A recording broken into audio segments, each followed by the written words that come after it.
I'm at Fort Mose in St. Augustine here. This is a super cool history site, Black history site.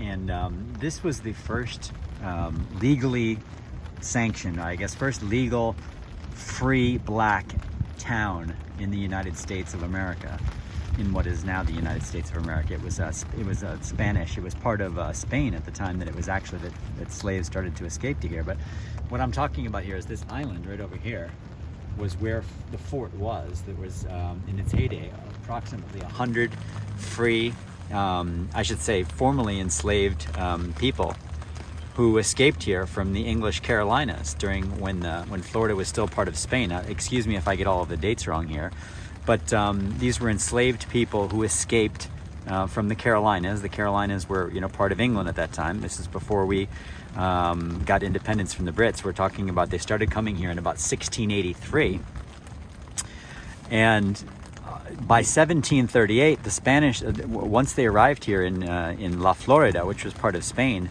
the Spanish were giving them their freedom in exchange for them converting to Catholicism and also agreeing to serve in the Spanish militia. And so approximately 100 enslaved people escaped English Carolinas and came here to this place. And they built this community, which in 1738 was formally legalized as a free Black community by the King of Spain at that time. And 2 years later, the British attacked, and there was a battle here.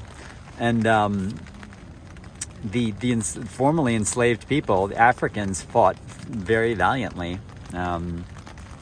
But the community apparently had to be abandoned for about 12 years or so. I'm going to walk back on this so-called walkway to freedom, as they call this path here through the marsh, and tell you what I can recall from all of this. There's a beautiful small museum here that gives you sort of the timeline. So please come here and visit the place in case I am remembering any of it incorrectly. But they moved into St. Augustine, back into the town, for about 12 years or so.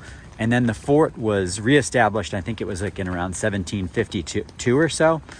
And then by 1763, when Spain ceded La Florida back to the English, I believe it was around 1763, the freed, the Africans obviously did not want to live here anymore under English rule. And so they fled to Cuba.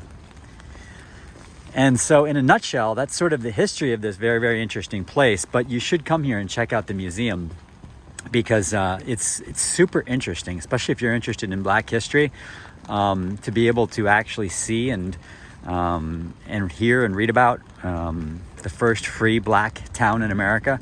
It's pretty darn cool. Check it out.